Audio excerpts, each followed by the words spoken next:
Well, good afternoon, everyone. Welcome to our CMO Peer Talks community in Promo Republic session today. My name is Marcy Kleinsasser, and I'm going to be your host. I'm joined by some fantastic panelists today. We're going to kick it off, but our topic today is data overload or data power.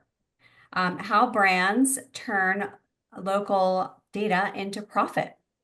So we have a lot to talk about in our time together. Before we get started, I'm going to let our fantastic panelists introduce themselves. If we can kick it off. But first, if you haven't heard about our CMO Peer Talks community, here's a slide. Certainly take a screenshot there and learn about this fantastic community on how innovative franchise marketers stay in touch, and we'd love to have you join us.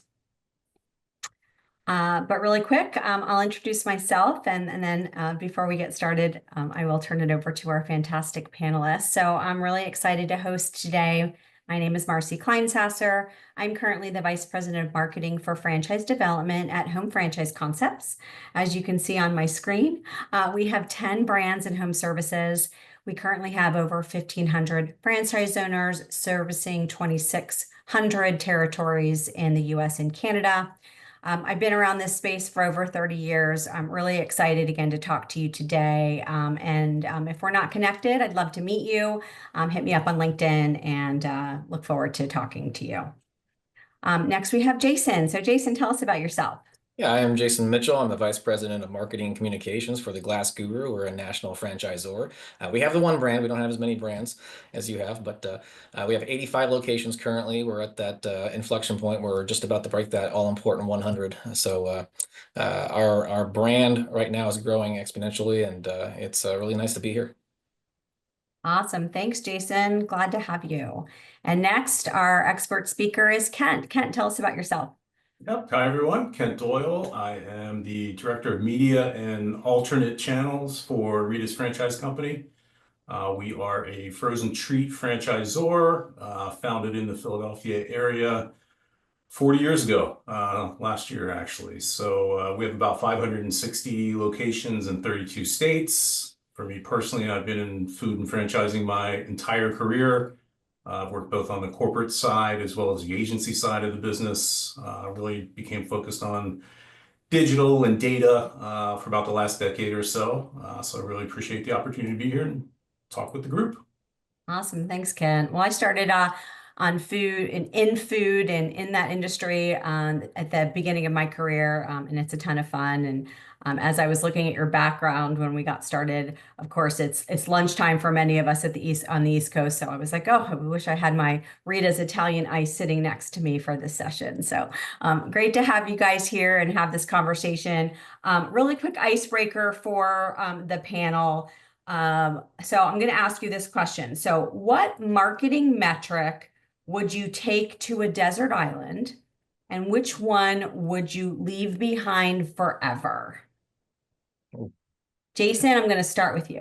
Yeah, I have to go. We're a very, us being a home service franchise, we're a very leads generation based marketing headquarters team. So I have to go straight for cost per qualified lead for me.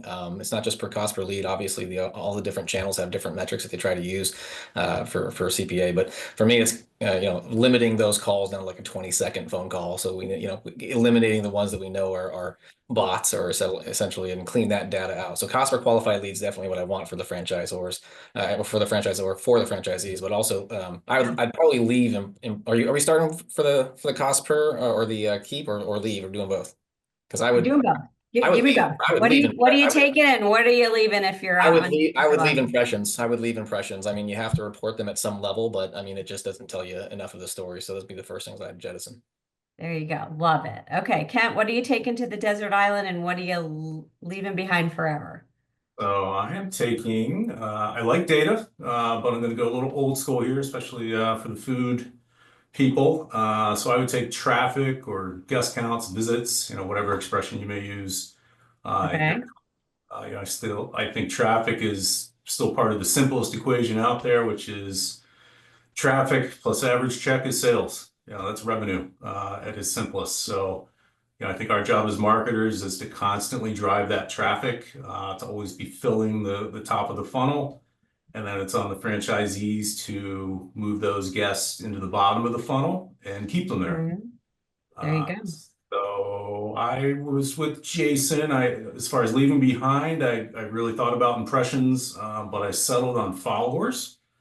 I think follower accounts can be inflated, they can be bought, and I don't think they necessarily correlate to business growth or engagement. So I think it's truly one of those vanity stats that everybody likes that terminology, I guess.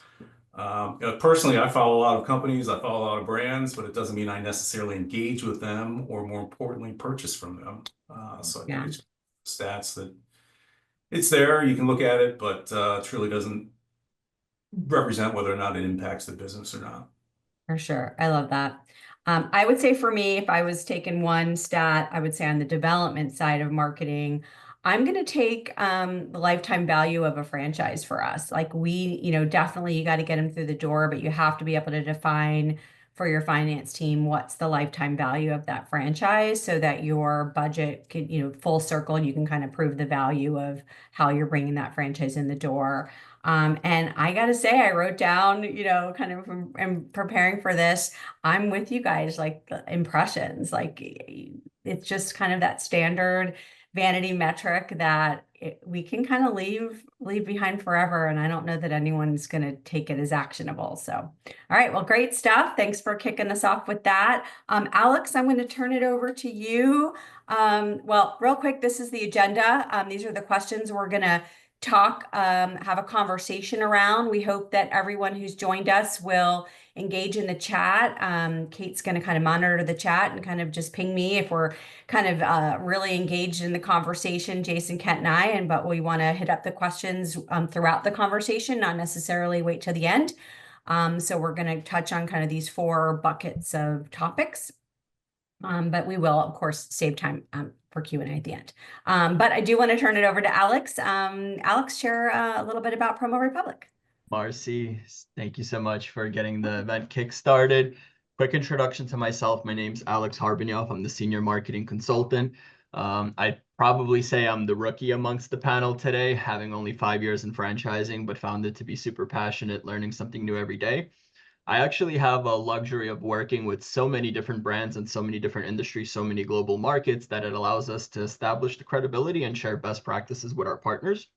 For those who are not familiar with Promo Republic is a marketing tech platform built specifically for franchise and multi-location business brands. We're currently supporting a little bit over 100 franchise systems to establish data centralization and provide custom AI-supported workflows for managing local social, local reviews, and local search, all from one consolidated dashboard, which makes it super easy to establish franchisor to franchisee level collaborations when we think of local consumer marketing as a whole.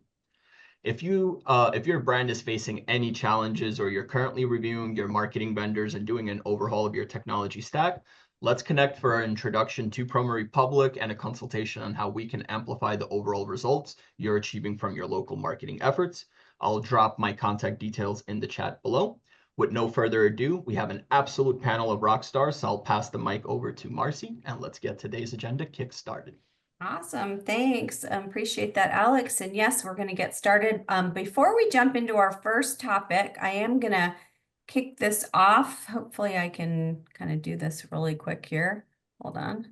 All right. So we are going to throw out a poll to everyone that's out there. All right. Kicking off this poll.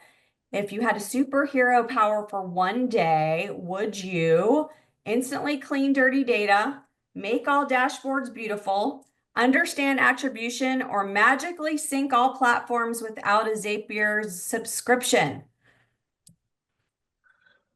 All right, let's see what everyone chooses there, and we'll see where we end up there. Interesting. Let's see what's coming in. Got some people who want to clean their data, understand attribution. All right. In the poll and a few more. Let this go till for about a minute here. And all right, everyone answered. All right, get your answers in. More seconds. All right, let's see what everyone said. Let's share the results here. All right, can everyone see the results? Yep. All right, well, there we go. Very interesting. All right, well, thanks for participating in our poll.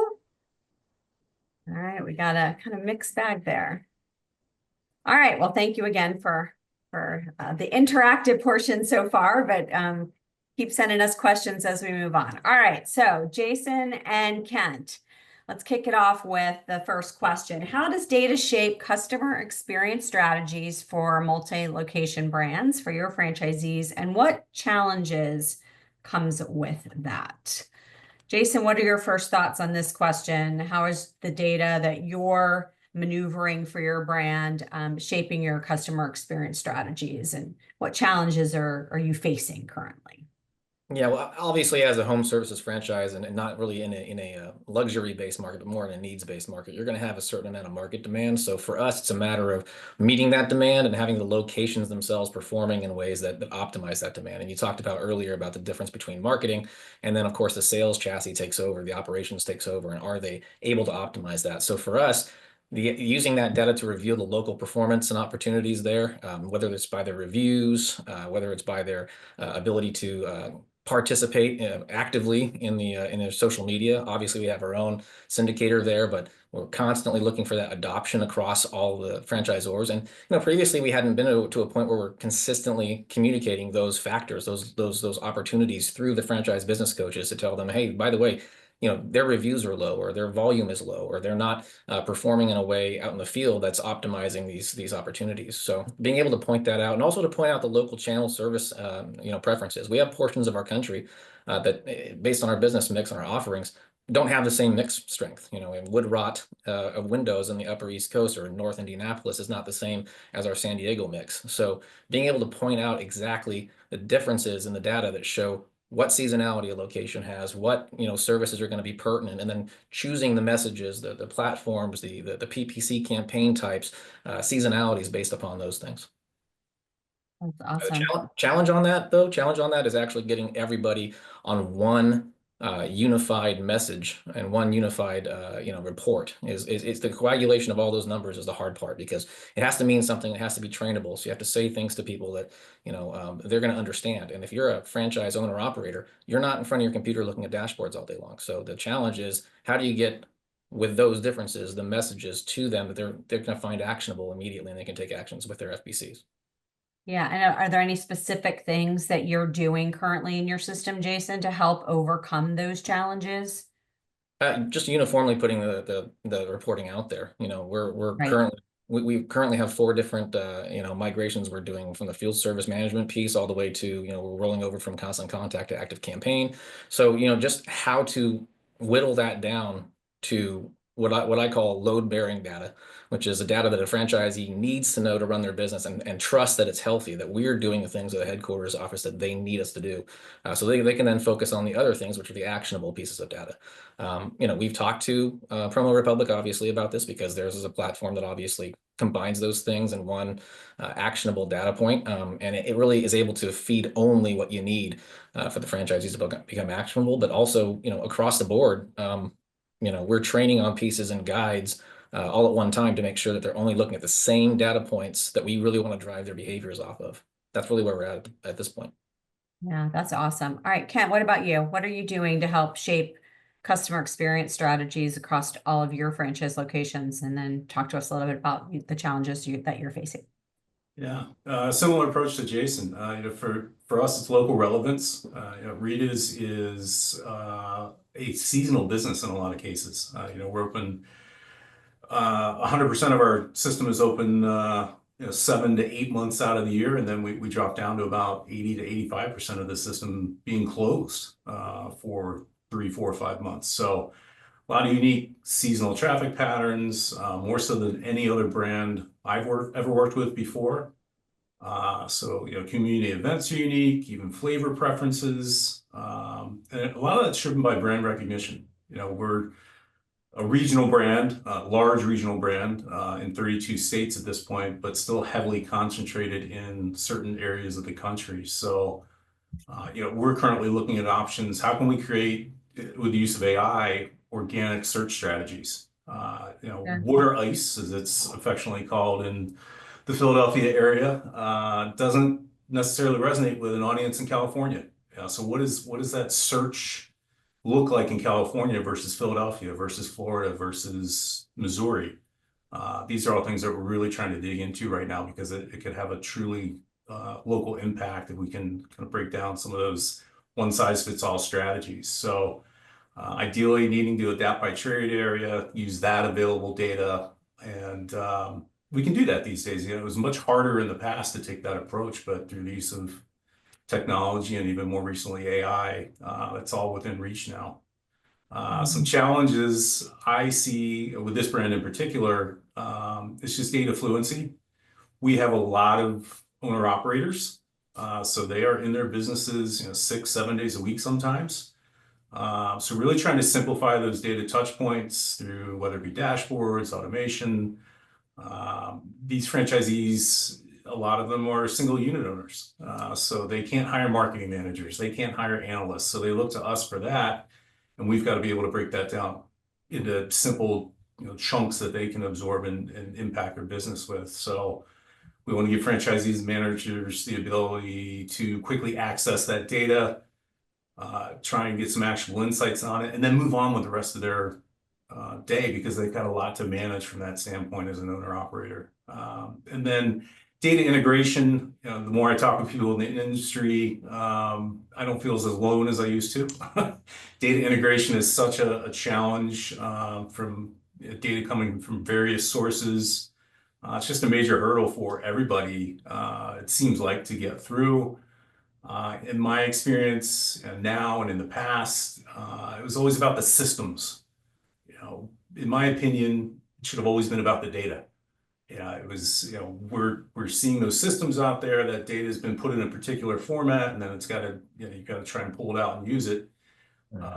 If you're working with the data up front, and we're able to see that separation now. Data lakes, data warehouses, whatever terminology you want to use. The data needs to live on its own, and it's got to be ingestible by any system. And I think we're really starting to see that come to fruition these days, again, especially with the help of AI, to really start to break some of this down. So in my opinion, it all starts with the best possible data that you can turn it around and use and have actionable insights with. Yeah, I think that's great. And I'll just add, a lot of times when you're working with, multi-location kind of strategy for customer experience, do you start with the data or do you start with your planned customer experience strategy? And they really do need to work hand in hand. And depending on where you are in the growth of your brand, you do have sometimes disparate, data sets depending on your tech stack. And so you have to work with what you have, but you have to start somewhere. So I think, what you said, Ken, that is a point of beginning, is you have to figure that out. But you have to start with, you have to have a place to start. So if you're lucky enough to work with like a Promo Republic, or at least a company that can house your data to start to look into those key points, then you can kind of build on that. But a lot of times it's the chicken before the egg. And I've worked in systems where the ops team will work with the marketing team and they'll come up with the customer experience strategy, and then they don't know what data they're even looking at. And it's kind of like this full circle mess. And so it's really important that the franchisees, also to your point, Kent, they're running their business and they're not always in the data, where they have the support team that's really showing them, look at these data points. When you do, here's how you can interpret that data to make the changes within your business, and do it fast, because they wear so many hats in a day, right? So that data needs to be able to inform them to do X, Y, or Z. So that's really critical. So, all right, any other points that we want to share on this question? Should we move on to the next question? All good. All right. We Next have question. a Go quick ahead, Alex. question to Kent. Okay. Kent, Mara is asking, how do you balance using local/regional language with such strong branding? Still navigating through that right now. That's part of what we're trying to to establish a strategy around. We've recognized that with the accelerated growth we've had, especially outside of the Mid-Atlantic area, which is where the highest concentration of locations is, Northeast Mid-Atlantic. What does it take to go into some of these marketplaces? The company was over a decade ago before my time, but they went into California pretty heavily under some different ownership.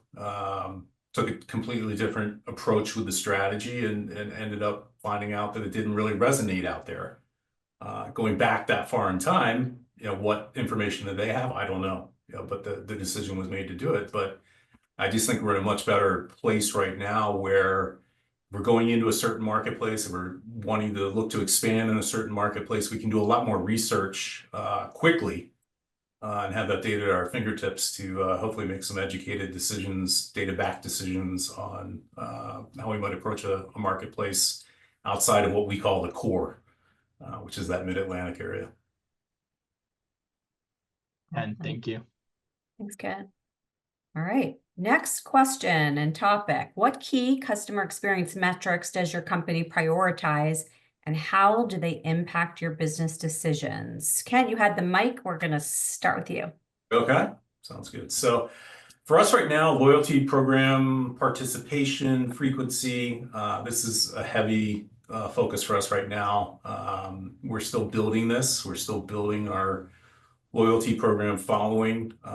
We're behind. We're not where we'd like to be with this right now, but we're really trying to make some large strides on this. We certainly recognize the power of first-party data, and that's how we'll get to eventually that multi-channel engagement with existing guests. Give them what they want, where they want it, on what device, custom offers, custom flavors. These are all things that we're really taking a serious look at, and that first-party data, that's majority of it's coming through that loyalty program is where we're trying to build out and start to build some data sets that give us some actionable insights on that. Big focus for me over the last 2 seasons has been reviews, both internally with our teams and then externally with the franchisees. I think this is one of the lowest hanging fruits we have available to us. It's something that I built an entire reporting structure around. We report out to our co-ops and our regional areas on a regular basis, how they're doing with reviews, really trying to move the needle on that. We know that helps that bottom of the funnel build those loyal guests. May even bring some guests that are questioning, what's the experience like at Rita's? Hey, they can read a couple reviews and see. So we've got this at scale across the system, but then the franchisees have access to it at their shops at any time. So we can reinforce the message, hoping that they're going back and looking at it and acting on it. So we're also looking for themes in online reviews, surface some of the bright spots, also some of the recurring issues. It's, I think, what most people would expect in food. It's product or service or experience.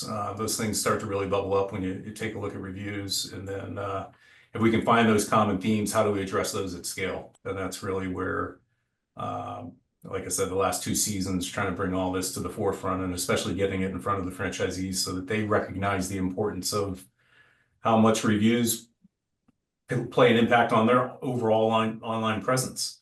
Even just responding to a positive review with a thank you, as simple as that.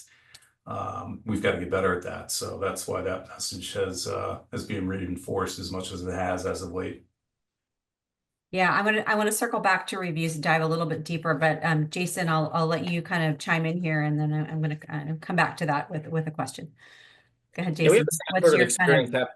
Yeah, go ahead. We have the same experience going on basically as Kent does, except for it's a bit of a different animal. For our world and the individual franchise locations, it's very, very much in both of our hands to manage those factors. So, the response time, for example, lead response time is one of the things we're focusing on in 2025. But the overview of 2025 for us is really trying to get back to those fantastic fundamentals, the reviews, the ratings trends, how they impact the business, understanding that, and just training that out to the actual locations. So we really bolstered our communication with our business development department, and we're able to flag through that data who's got the opportunities for growth, coach that, and then communicate from one department to the next. A lot of times we have a lot of data in marketing, and we don't really utilize the indicators of the actionable coaching on the other side. So we've sort of created minions of our own out there in the franchise business coaches to go deliver these messages, stagnant reviews, being flagged for actions. We have a lot of automations that we're building out. Obviously, we currently use BirdEye for the distribution of requests for reviews and the surveys and re-requesting the reviews in a bit of a drip campaign scenario. But it's driving the performance of those reviews locally, and essentially performing better out in the field is so massive for us as a brand that if you're out there with a 3.7 and you're expecting that your GMB is going to be engaged in the way you want it to, and then your map pack is going to be populated the way you want it to, it's fool's gold. So for us, it's just that impact of reviews and ratings, and then lead response time has been a key indicator for that, especially with Yelp and the request to quote and offerings like that. It's really important to get out there and do those things quickly, get the customer while they're not clicking around, have them stop shopping and treat them well. And then on the tail end, it's just making sure that they're flagged for action when the local franchisees need to improve in certain areas. Yeah, all of that is just like golden nuggets for anyone out there just doesn't know where to start, or you're struggling with any of that. We all know how important reviews and responding to reviews are to your local Google business profiles and all of that in terms of authority on Google. If we just want to take this down a digital conversation track, but just keeping it to CX metrics and how to help our franchisees impact their business. Yeah, you kind of have to like crawl, walk, run in terms of helping a franchisee. And there's so many things we can do for them and support them kind of at the home office or support level, whether it's marketing or, as you said, the franchise business coach or what have you. But what can we kind of coach the franchisee to do at the local level? And so I kind of want to dive a little bit deeper before we go on to the next topic. Kent, you brought up reviews, so important, and driving reviews and ratings kind of to that last mile decision for any of our customers. And so I'm curious, Kent and Jason, what tools are you providing your franchisees? Anything from a playbook to, you mentioned a little bit, Jason, of an automated process. Are you using partners, playbooks? Like what tools, whether it's technology or just kind of old school playbook, which is fine. Talk a little bit about that. How are you supporting your franchisees? Webinars, anything that you can share with our listeners today, and what can we learn from what you're doing?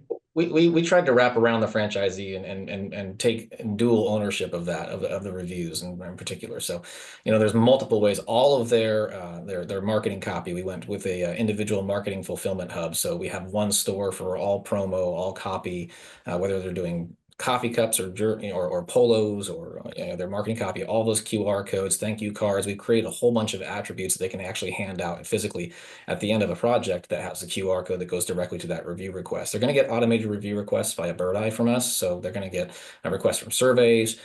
When they get those reviews, obviously you want to run with those reviews. Let's say once a 5-star review comes in, well, there's automated social media postings with that, but also we tapped into a thing called Vocal Video that we like for high authenticity videos. So if you get a 5-star review, they're going to get the request automated to them. That's another BirdEye automation as goes through just to support the requests for those. And then the customer gets an actual video request, and so they go in there and they coaches them through, gives them the questions, and they're getting them recording the answers to how their 5-star review event went. So that becomes obviously social media fodder. So it's about supporting those at different junctions. As far as a drip campaign, BirdEye releases a request for review based on the completion of the project.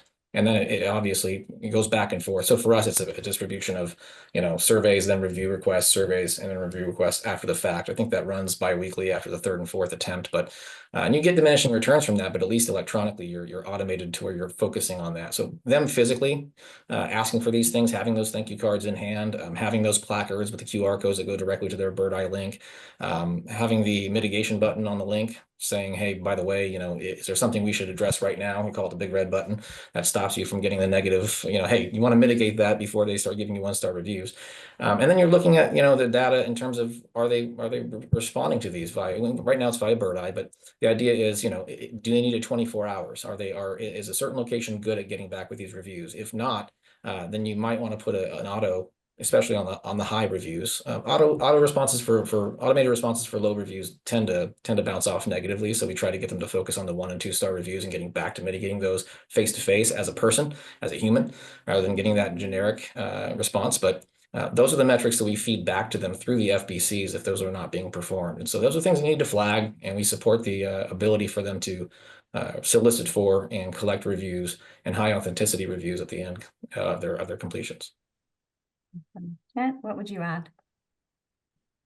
I would kind of follow up with what Jason just said at the end there in terms of using platforms for automation and trying to handle some of this for the franchisees. I'm actually working on a launch right now of taking over reviews for franchisees.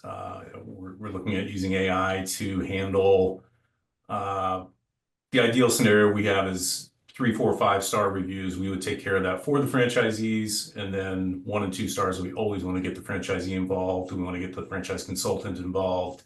It's a recovery opportunity, so we want to make sure that if we can get to that person in time, try and get it offline, get a personal touch involved by getting the franchisee reaching out or having the guest reach out back to the franchisee to try and get it resolved. That's the approach we want to take with 1 and 2 stars. So trying to take some of the easier lifts off the plate of the franchisees and give them more time again to focus on other parts of the business, but making sure that they're highly focused on those 1 and 2 stars with the opportunity for recovery. Excellent. Okay, love those. All right, well, let's go on to our next topic here.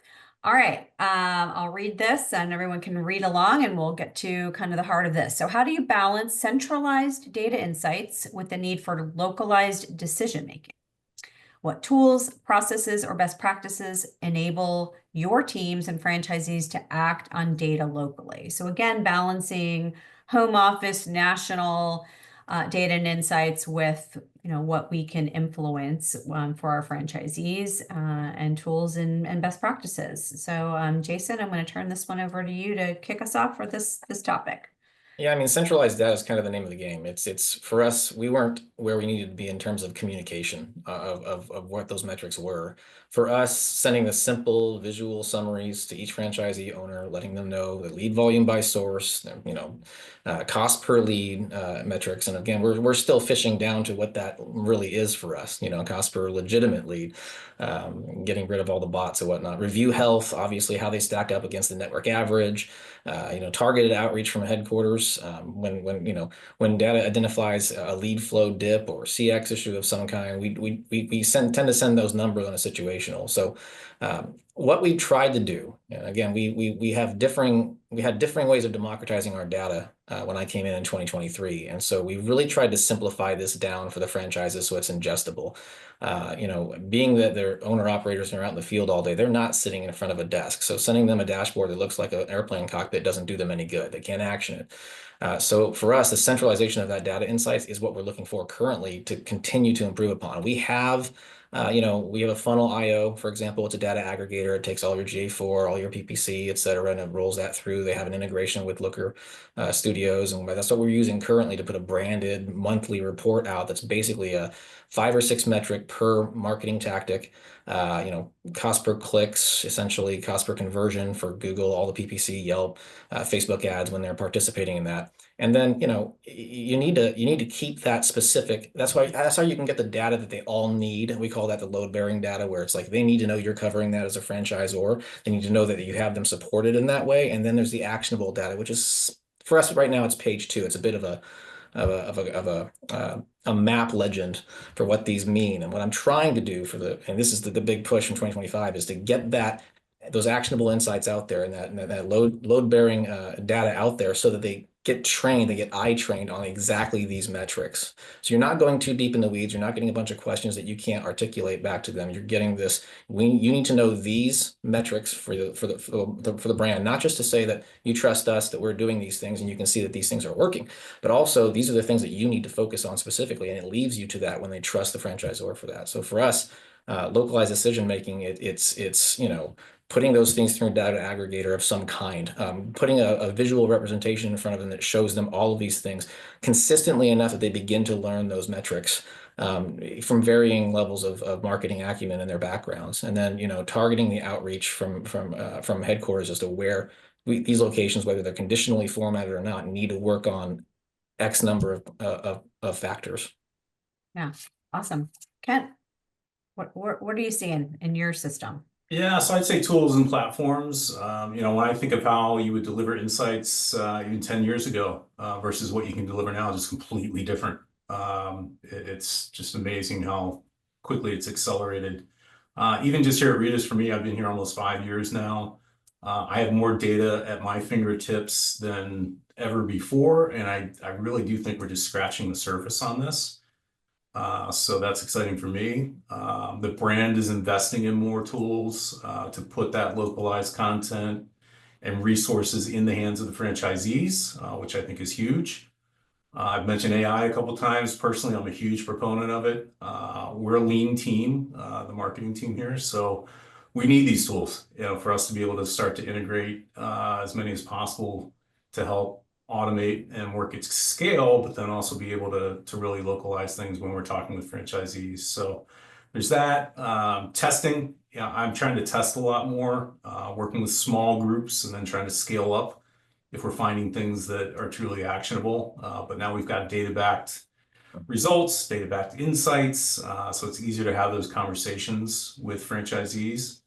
And then I would say also field coaching for me personally.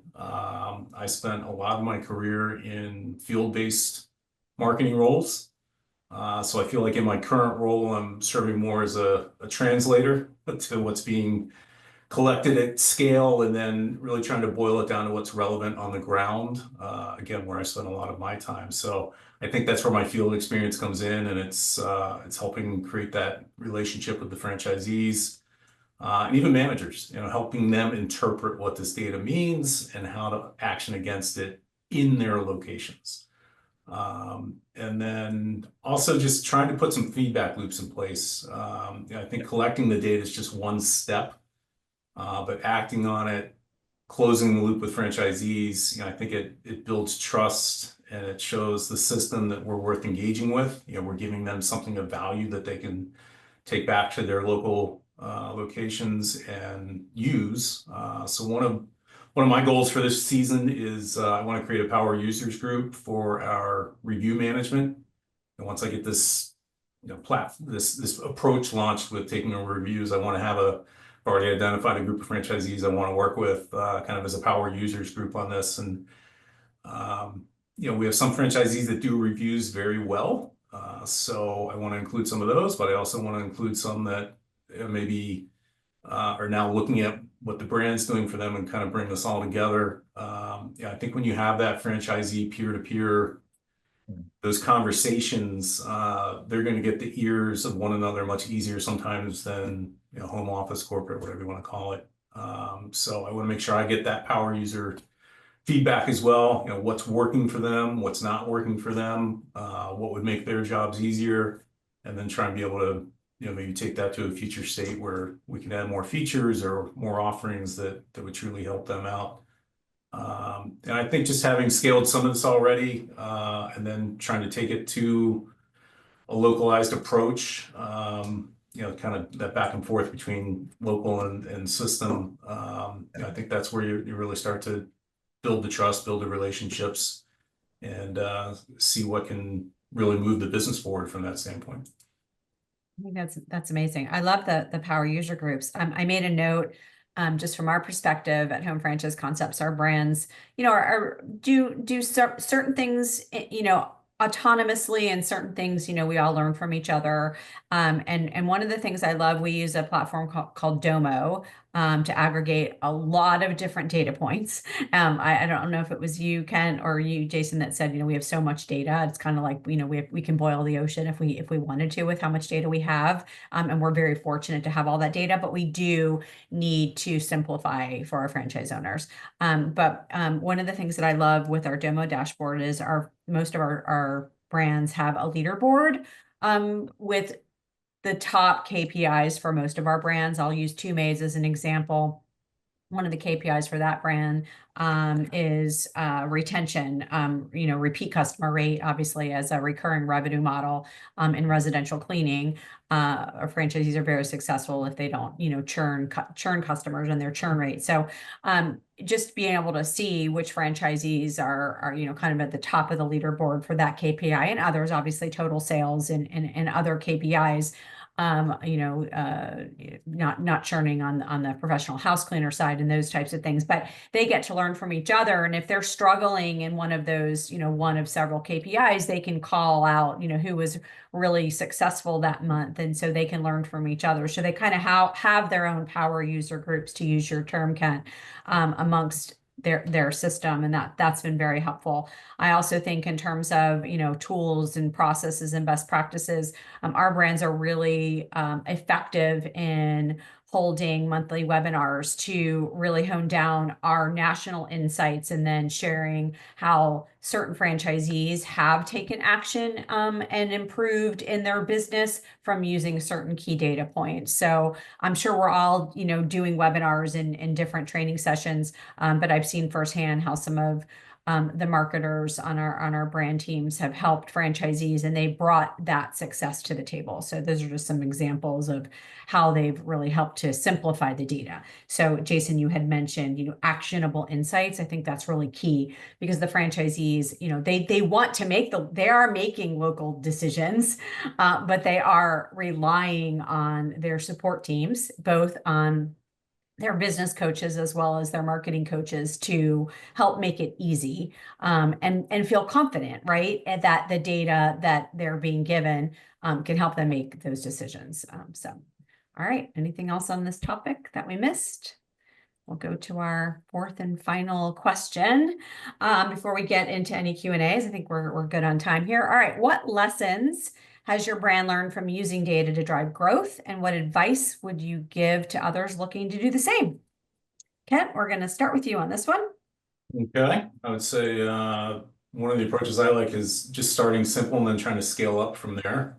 So as I mentioned, we have a lot of owner operators in this system.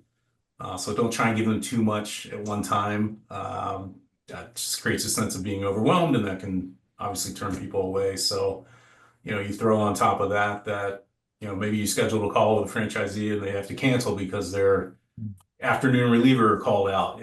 That's always going to win over having a data discussion. So I think on that approach too, is just trying to break things down into simple, more easily digestible formats. Take that most actionable data, the stuff you really need to happen at the local level, and focus in on that, and then try and build from there. You've got to have the franchisees buy-in for any of this to work. So another thing that I've been successful with in my career is just cross-functional collaboration internally. I think that in my experience anyway, franchise consultants are often the glue that hold everything together. So if you can partner with your franchise consultants, have a data discussion with them, what do they want to know? What's something that would make their job easier if they had it at their fingertips? What things are they looking at regularly? I'm a marketer at heart, but I've just found that understanding operational data, not being an expert in it necessarily, but just understanding it can really help those conversations along too. And I think at the end of the day, at least in my experience, consultants can sometimes be your biggest advocates. They're the ones that are constantly in contact with the franchisees for a host of things. So just making sure that you're partnering with them and reinforcing that messaging. And I've got some great relationships with consultants here and some in the past where they'll take the conversation as far as they can, but then they're like, you know what, let's get so and so involved, and they'll call in to continue that conversation. And I would say the last thing I have, this is strictly personal advice. As I said, I mentioned a lot that I've spent a lot of my career in the field, and I don't ever underestimate the value or the impact of an in-person visit. So going and seeing the franchisees in their locations, trying to get a sense of their marketplace, listening to what they have to say. I've seen franchisees light up when they realize that through that conversation, things that they've been thinking about, the data matches what they already knew intuitively.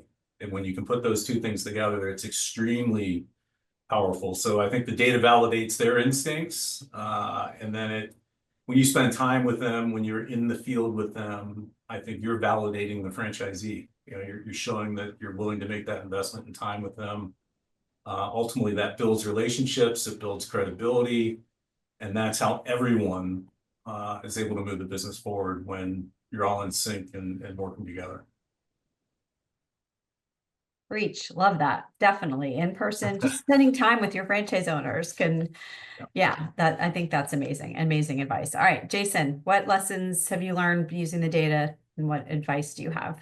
Yeah, I think first and foremost, especially for our brand, it's been more about making sure we reinstall the fantastic fundamentals with all the locations, both in terms of just like a trust of what we have covered for them. And then also, just democratizing the data carefully. So, Kent mentioned, the sort of crawl before you walk approach. And I think companies do need to be objective about where they are in terms of what data they're able to collect accurately. How clean is it? Do you have everything running through properly where you can even display those things? And for me, it really starts with, if you have not broken down for your multi-location brands what they're supposed to perform, what is actionable out in the field, if you have not coached that, so then you can't really go anywhere from there. So I really believe in the simplifying the democratized data down to those load-bearing pieces, what they need to know to run their business, and the actionable data that they expect that they're going to have to action. And for us, we have a franchise advisory council on FAC. We have an intranet on LoomApps that we utilize for guides for all of those individual steps. We have specific guides for what they can do for local marketing, signage, et cetera, what they can do for reviews, how they support the system, what they can do for social media, where they should duck in, put their authenticity pieces in there. So, you have to let them, you give them a bank of things to look at and to understand what the actions might be. And then they have those consistent conversations with the franchise business coaches, whom we're speaking to behind the curtain as well, and showing those options for opportunities for improvement. But the most important thing is be careful democratizing your data. If you're putting too much out there, like I said, an airplane cockpit does not help an owner operator. It has to be ingestible. In fact, we send out performance reports in PDF format. It's not even reviewable in terms of month over month. We do that intentionally so they can actually identify, pull out their tablet or phone and actually look at the data. And we do so repetitively that they begin to see those data points, simple data points first. That's where we're at. We understand that we're going to go farther with that, and our franchise advisory council helps us drive that, and then brings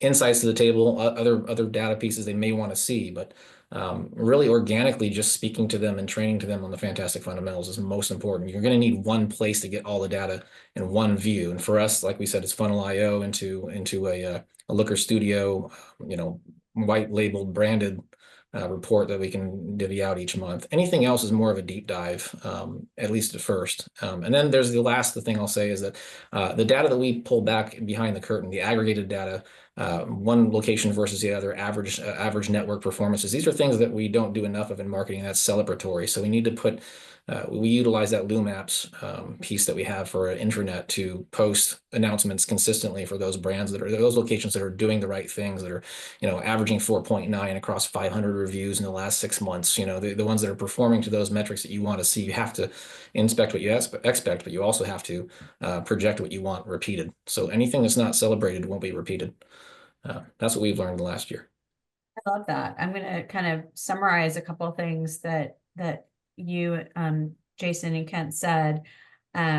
So keep it simple, focus on simplicity, partner with your FBCs to make sure you're aligned. I love what you said, Kent. In-person visits can certainly help kind of tie the data together and make sure that your franchisees are learning kind of and putting together what the data is, and also kind of learning in person. Jason, you talked about kind of fundamentals first. I loved that. Crawl before you walk, and coach what is actionable. And lastly, you shared, which I always love this, celebrate those that are doing the right thing. And then I think others will follow suit. So I think that's great. One thing that I noted for this question that I'll just add is that data does not solve poor execution. So it's great that you can have the data, but a lot of times you also have to bolt on kind of the accountability piece for your franchisees and your home office team.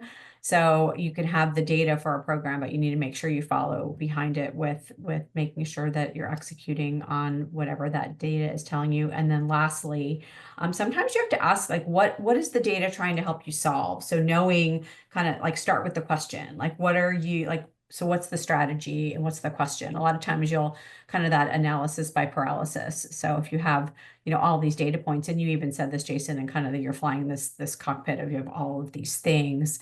I know in our company, a lot of times with this fantastic tool called Domo, oh, we need this new dashboard, we need this new dashboard, and oh, can you stand up this new dashboard? And we have fantastic technologists that are behind the scenes creating these things. And sometimes I'm like, oh, I feel so bad for them because they're being asked to create all of these dashboards. Are people really going to use them? And do they even know the purpose behind them? So make sure that you're stopping to ask, what is the strategy? What question are we trying, what's the answer, and what's the question, and what are we trying to solve for with the data? So that's just what I would add.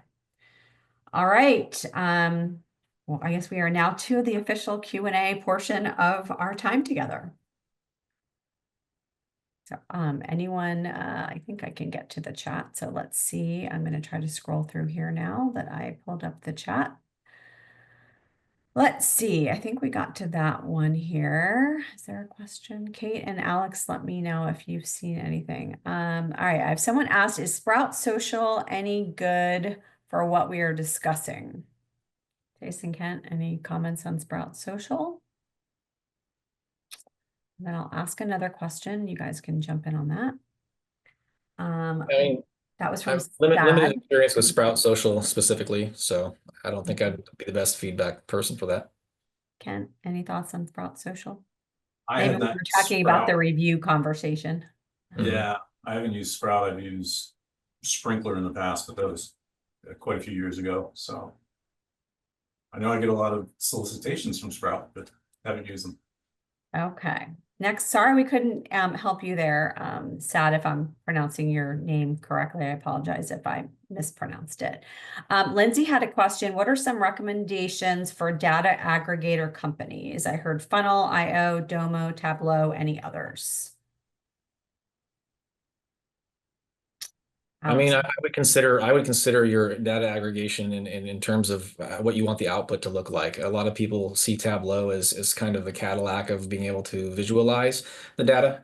Most of these aggregators are going to have an integration with Looker or Looker Studio. So for Funnel.io, I love Funnel.io because obviously it keeps sort of a budget of your data points as well. So you can kind of trim down and whittle down what you don't need to grab from those different platforms. And then you can expand it at will. And so you can get a lot of data points flowing through, but then of course you're creating that Looker Studio through that Looker Studio integration. You're creating, branded, reporting types across any of the metrics you can pull from that aggregator. So, it's been about 2 years on Funnel, and I really enjoyed Funnel.io. Jason. As a user of Domo, I'm loving it. Our company stood that up about, we're going on probably about 2 years ago, but I don't have too many other platforms to compare it to.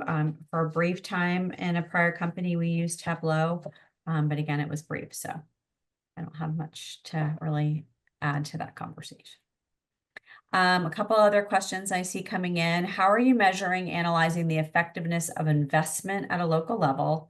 What are the key marketing KPIs, store visitation, media metrics like CTR, brand health, etc.? Yeah, Kent, you got the location question in there. I think that one's pointed more at your experience. So how are you measuring or analyzing the effectiveness of your investment at the local level? We'll start there. And then what are basically your marketing KPIs?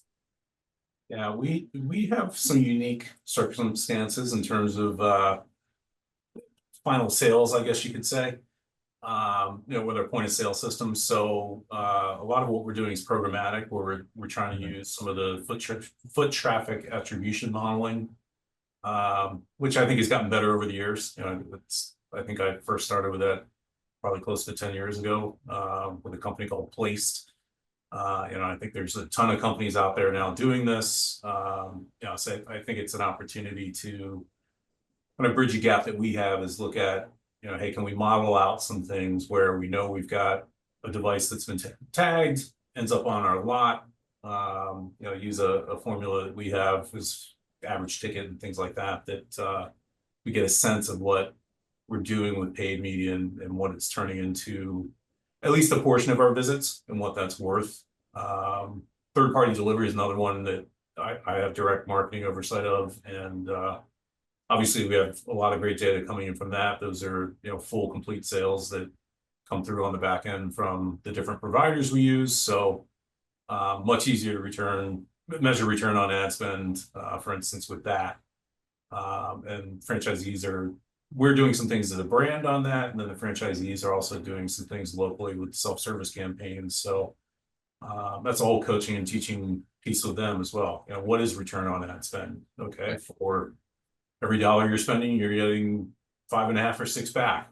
But that's pretty good. Let's see, how can we tweak promotions? How can we tweak offerings to maybe move that number up or down a little bit? So starting to get a lot of that lingo circulating within the system. Have some franchisees that are nails on it. They want to know every piece of data they can on that, and then others that are still learning. So.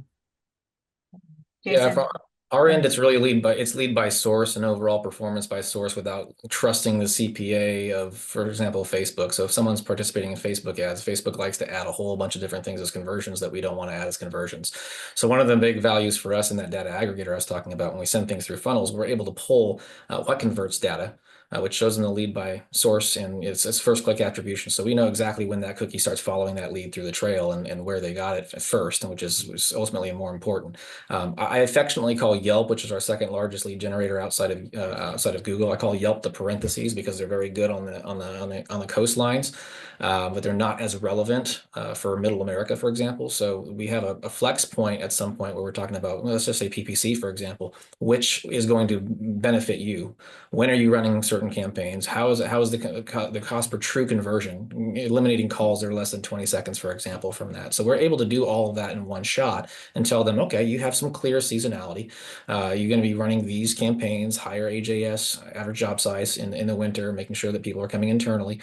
And we can feed all of that, and then get ahead of that and coach that and actually time that out with the FBCs so our lead metric is really the CAC, the customer acquisition cost from an operations standpoint. And then it's backtracking the chicken or the egg thing that Marcy was talking about, where it's like, how are we affecting that? Well, it changes by region, it changes locally by business mix. So we're able to put all that in front of them through Funnel.io and through the reporting piece visualizations. And that just depends on the brand and we have 9 or 10 different services that we're offering, and not all of them are relevant in all locations. Not all of them are relevant during certain seasonalities. So we are able to show them the true cost per customer acquisition cost from a PPC standpoint. What we're trying to do right now is, this is in the mix of, we've moved to a thing called Field Pulse, and we're trying to get the entire customer journey value from start to finish. I mean, you can go first click attribution, you can go last click attribution, you can take a look at these things, but are you saying, okay, Google, for example, Google Display shows me this much ROI completely from start to finish by channel, and that's what we're working on currently. Awesome. And I will tell you, most of our brands in a similar space with Jason, our ultimate goal is to get a cost per sale. And we do look at cost per proposal. If it's our home improvement brand, like our kitchen tune-up or our bath tune-up, and our recurring revenue brands, it's really a cost per customer. So on an ROI basis. And that's like our ultimate KPI. But again, there are other KPIs that I mentioned earlier, like on retention rate and those types of things.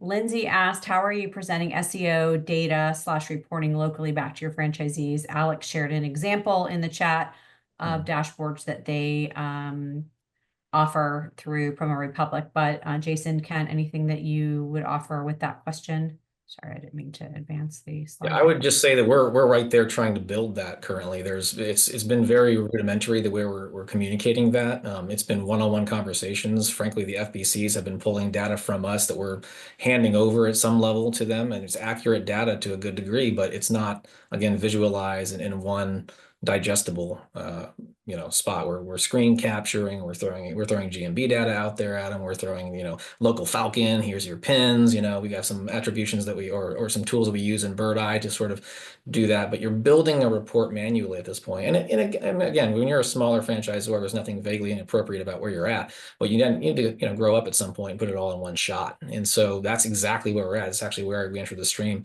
at the Glass Guru for this conversation. Yeah, anything? Yeah, I would agree. I mean, we're really starting to build this too, and I mentioned reviews earlier. It's just kind of a baseline of, hey, let's focus on this. You focus on that. We're going to keep working on trying to build out some more things that are going to be more relevant to you, but this is only going to help you as we start to build on this. So we have a platform that we use that franchisees have access to, that they can see where they stand with things. They can get some basic reporting out of that, but really trying to drive reviews is that initial step that they can take to help improve their own SEO, just total overall online presence by managing that more effectively. So. Awesome. All right, well, I think we're a minute over time, so I want to thank Jason and Kent for being fantastic panelists today and sharing all of your data knowledge. And Alex, thank you for having us today, and Kate, setting this up for our CMO Peer Talks community. And we hope everyone will join and be back on the next one. Thanks, everyone. Have a great day. Marcy, Ken, Jason, thank you. Wishing everybody a great day. Thanks, Alex. Thanks, guys. Thanks, everyone.